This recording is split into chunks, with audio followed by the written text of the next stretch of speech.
Oke, mungkin saya mulai aja ya. Selamat sore. Terima kasih untuk waktu yang udah diberikan hari ini.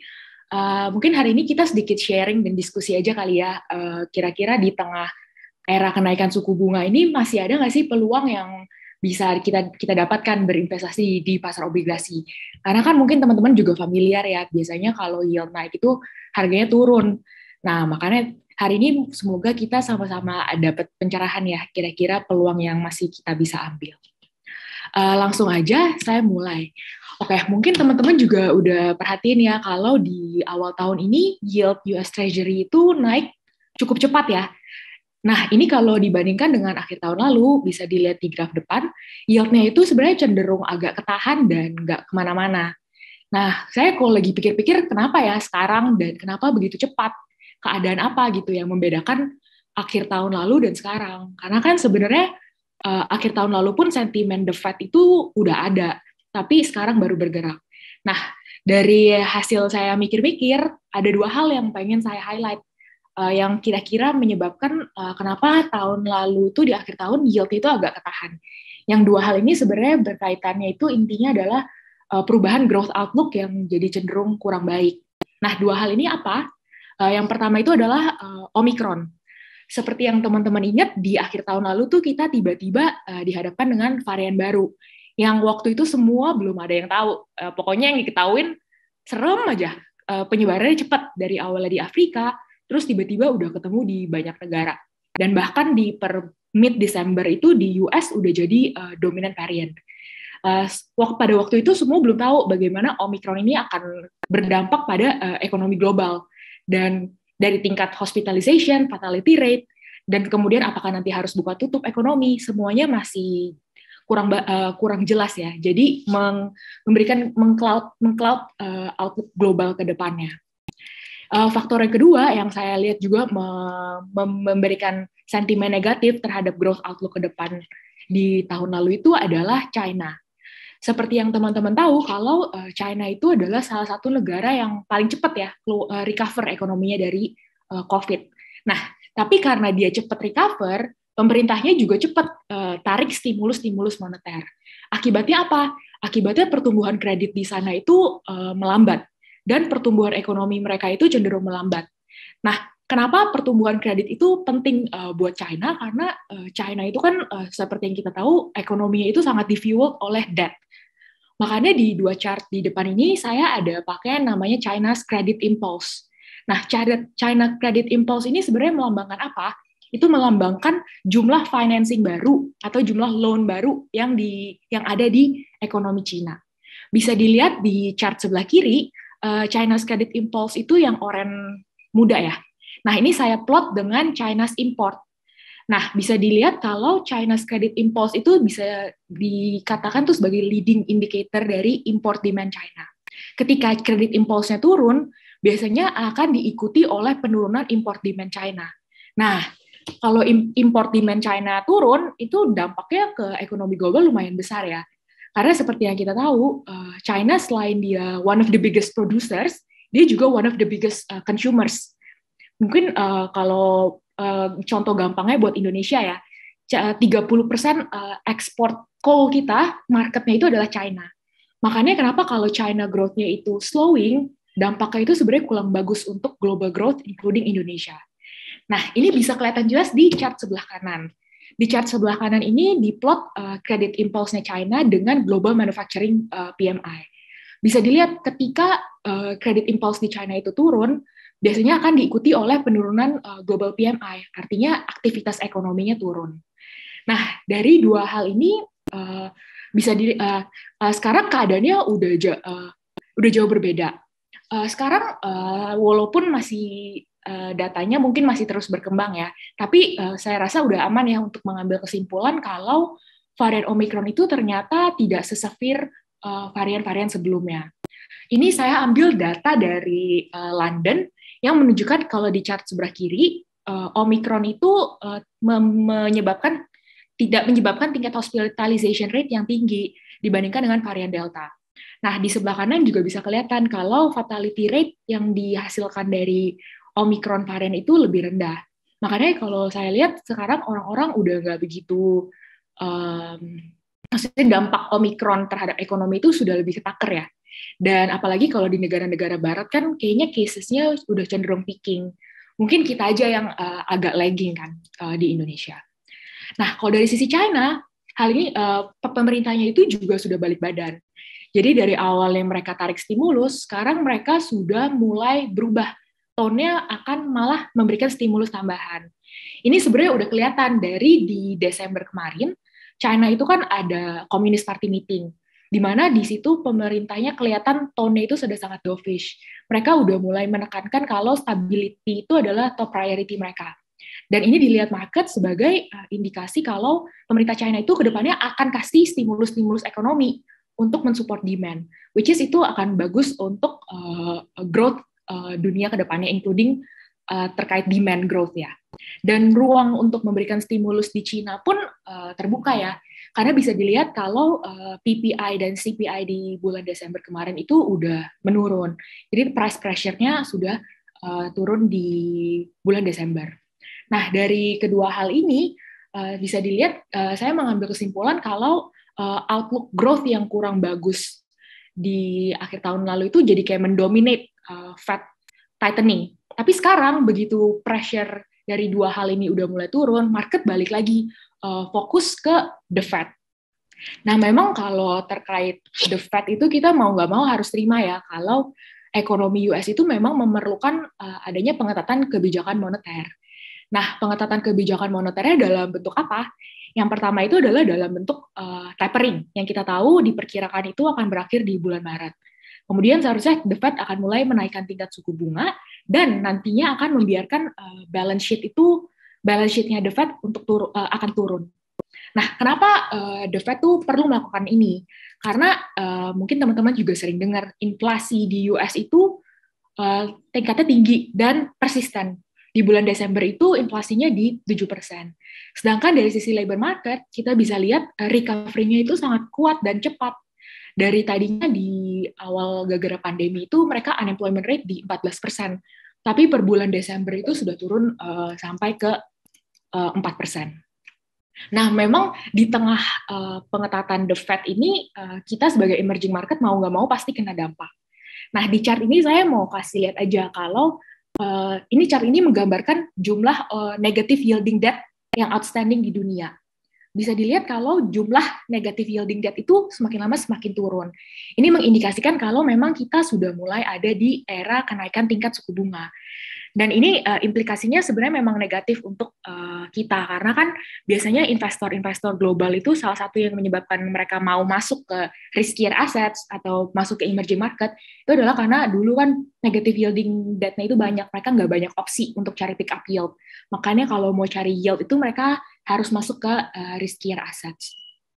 Dan memang ini udah kelihatan ya di Indonesia, 10-year yield kita juga cenderung naik ke 6,4%. Dan saya lihat memang BI juga tahun ini kayaknya memang mau nggak mau harus mulai adjust naikin tingkat suku bunga. Nah, dari tadi saya ngomongin kalau gitu kayak waduh suram banget ya di pasar obligasi kita. Tapi nggak juga sebenarnya. Di tengah kesuraman-suraman global makro, sebenarnya secara domestik itu masih banyak poin-poin yang bisa menyebabkan yield kita itu agak ketahan. Naiknya tidak se-volatile dan se-signifikan itu. Mungkin yang pertama saya bahas dari sisi deficit outlook di 2022. Nah, kalau teman-teman lihat di 2022 ini, pemerintah mentargetkan defisit APBN di 4,8%. Dan government issuance dari yang auction program di tabel ini bisa kelihatan dari APBN 2021 yang realisasinya dan forecast 2022 kenaikannya itu nggak begitu signifikan. Selain itu juga di 2022 ini yang salah satu faktor yang bisa absorb bond supply itu adalah dengan adanya BI yang masih melakukan SKB 3. Selain itu kita juga lihat liquidity di 2002 itu harusnya masih akan relatif ample. Nanti akan saya bahas sesudah ini. Nah, selain itu kalau dari defisit outlook 2022, kita juga ada market sekarang lihat ada potensi di 2022 itu di 2022 akan lebih rendah dari 4,85%. Ini kenapa sumbernya itu adalah dari adanya tax reform Jadi mungkin teman-teman juga udah tahu kalau di 2022 ini pemerintah akan menerapkan tax reform yang misalnya berupa kenaikan VAT, dan juga ada perubahan bracket PPh, dan juga ada yang voluntary disclosure program yang semacam tax amnesty, dan ini semua dari tax reform ini diperkirakan itu bisa memberikan tambahan pendapatan negara itu sekitar 90 sampai 120 triliun. Makanya upside potensi dari supply itu ada dari sini, dari potensi kemungkinan defisit APBN di 2002 itu lebih rendah daripada yang diproyeksikan sekarang di 4,85%. Nah, selain ini tentang liquidity yang kita perkirakan masih akan ample ya di 2022 ini. Untuk loan itu kita expect tahun ini akan grow di sekitar 5,7%. Sedangkan deposit itu masih akan tumbuh lebih tinggi. Jadi seharusnya LDR itu masih relatif rendah. Dan seharusnya nanti kalau misalnya BI memang naikin rate, deposito rate harusnya naiknya mungkin nggak setinggi itu, ataupun cenderung mungkin flat, mengingat liquidity yang masih banyak. Jadi kalau orang-orang yang pengen cari pick up yield, itu memang mau nggak mau harus cari tempat lain. Contohnya adalah dari bond market. Karena kayak corporate bond itu masih bisa kasih kupon 6-7%. Makanya masih jauh lebih menarik dari deposit rate. Selain itu, kalau dari sisi outflow, kita lihat volatility yang mungkin ditimbulkan dari foreign hot money itu rendah ya potensinya. Karena di chart sebelah kiri, teman-teman bisa lihat kalau foreign investor itu sebenarnya belum balik ke bond market kita. Nah, tapi dari komposisi foreign investor yang masih tersisa, bisa dilihat di sebelah kanan, komposisi foreign central banks itu makin tinggi dari antara semua foreign investor. Nah, hal ini kita lihat bagus, karena biasanya foreign central bank itu lebih longer term investor dibandingkan yang non-foreign kayak fund, pension fund global, yang bisa keluar masuk tektokannya tinggi, sehingga menyebabkan volatility yang lebih tinggi. Nah, selain itu, dari sisi commodity price, seperti yang teman-teman tahu, kalau kenaikan commodity price itu sebenarnya net benefit untuk Indonesia. Nah, hal ini sebenarnya udah kelihatan ya, dari realisasi budget 2021. Budget di 2021 ini kita defisitnya diproyeksikan nanti di 4,65%. Ini tuh jauh lebih rendah dari asumsi pemerintah sebelumnya di 5,7%. Dan bisa dilihat di chart sebelah kanan, kalau dari sisi tax revenue aja, sektor mining itu memberikan pertumbuhan yang relatif tinggi. Selain itu, dampak dari commodity price boom itu sebenarnya ke consumption belum begitu kita rasakan. Nah, di 2021 nih kalau kita lihat di chart sebelah kiri, ini menggambarkan indeks keyakinan konsumen, jadi Consumer Confidence Index. Ini ada commodity region dan Jawa. Bisa dilihat kalau indeks keyakinan konsumen commodity region itu sebenarnya udah melebihi Jawa dari pertengahan 2020. Tapi di chart sebelah kanan bisa dilihat kalau sales growth, consumption growth-nya itu belum pick up secara material. Makanya kita expect di 2022 lagging impact dari commodity boom itu akan mulai terasa di consumption 2022 dan bisa support private consumption untuk di Indonesia di 2022 ini. Selain dari indikator indeks keyakinan konsumen, makroekonomik indikator lainnya juga sangat promising ya. Bisa dilihat di chart sebelah kiri atas, PMI manufacturing kita itu udah konsisten ada di expansionary mode dari bulan Oktober. Dan di chart kanan atas bisa dilihat kalau import growth kita itu sudah mulai jalan ya. Dan ini bisa dilihat baik dari consumer, raw material, capital goods import itu udah mulai menunjukkan pertumbuhan. Artinya kita lihat roda ekonomi itu udah mulai berjalan. Tapi memang di 2021 ini kan story dari trade balance itu udah pasti strong export lah ya. Karena dengan adanya strong export kita bisa record trade surplus itu sekitar 35 billion di 2021. Dan ini tuh adalah figure tertinggi sejak tahun 2007. Nah, memang salah satu yang menyebabkan kenapa rupiah kita itu juga bisa stable itu adalah karena ekspor kita yang kuat. Karena kita kan jadi masuk banyak dolar kan. Dan ini juga saya lihat sebagai bagus juga ya amunisi untuk mempersiapkan nanti ke depannya kalau US dollar mulai meningkat menguat kalau Fed itu udah mulai tightening. Nah, memang ke depannya kita expect trade surplus itu akan normalize karena commodity price itu harusnya normalize. Nah, tapi salah satu faktor yang kita lihat akan masih bisa support ekspor kita itu adalah dari ekspor besi baja yang di 2001 ini pertumbuhannya sangat kuat. Dan ini karena kan dibantu juga dengan kebijakan pemerintah yang melarang ekspor bahan baku ya. Jadi produk turunan nikel ini si besi baja ini kasih value added yang tinggi dan bisa mendorong ekspor kita ke depannya. Selain itu, walaupun nanti memang trade surplus kita normalize, kita expect currency masih bisa stable karena dari sisi forex reserve kita masih sangat tinggi ya. Jadi BI punya amunisi yang kuat untuk menjaga nanti kestabilan rupiah. Nah, memang di tengah pemulihan ekonomi yang terjadi, kita lihat tahun ini upside-nya itu akan banyak dari corporate bonds. Nah, sebenarnya kenapa saya dari tadi ngomongin, indikator makroekonomi Indonesia itu membaik? Karena saya pengen menunjukkan bahwa di tengah pemulihan ekonomi yang terjadi, resiko kredit dari investasi di obligasi korporasi itu juga menurun ya. Sehingga secara risk and reward itu kita lihat di tahun ini lebih atraktif. Apalagi mengingat kupon-kupon yang diberikan oleh obligasi korporasi itu masih relatif tinggi. Ini saya ada plot performa obligasi korporasi, obligasi pemerintah, dan time deposit di berbagai interest rate environment ya. Yang garis biru itu benchmark suku bunga kita. Dan bisa dilihat kalau di setiap tahunnya corporate bond yang direpresentasikan dari Infovesta Corporate Bond Index ini bisa memberikan return yang konsisten positif dan relatif lebih menarik di berbagai keadaan tingkat suku bunga.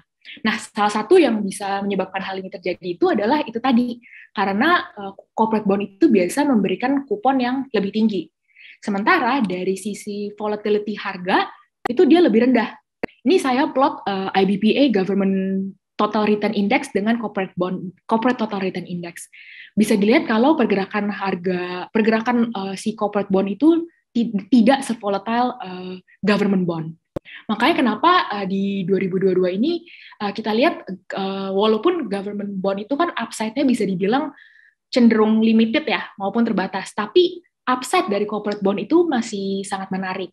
Apalagi kalau memang pemulihan ekonomi itu berlanjut, company-company lebih berani untuk capex. Seharusnya issuance di 2022 ini juga masih banyak. Nah, mungkin saya cerita sedikit ya, kalau kita investasi corporate bond kan tetap aja nggak bisa disamain kayak kita investasi government bond kan. Karena kalau government bond itu kan bisa dibilang default risk-nya kecil dibandingkan dengan corporate bond. Mungkin saya cerita sedikit bagaimana kita selama ini dalam mengelola reksadana yang underlying-nya obligasi itu, bagaimana kita proses investasinya. Nah, biasanya kita akan start dari macroanalysis. Kita akan lihat, kira-kira tahun ini yang lebih menguntungkan mana, corporate atau government bond. Misalnya tahun ini kan kita udah melihat kalau corporate bond itu lebih banyak memberikan upside.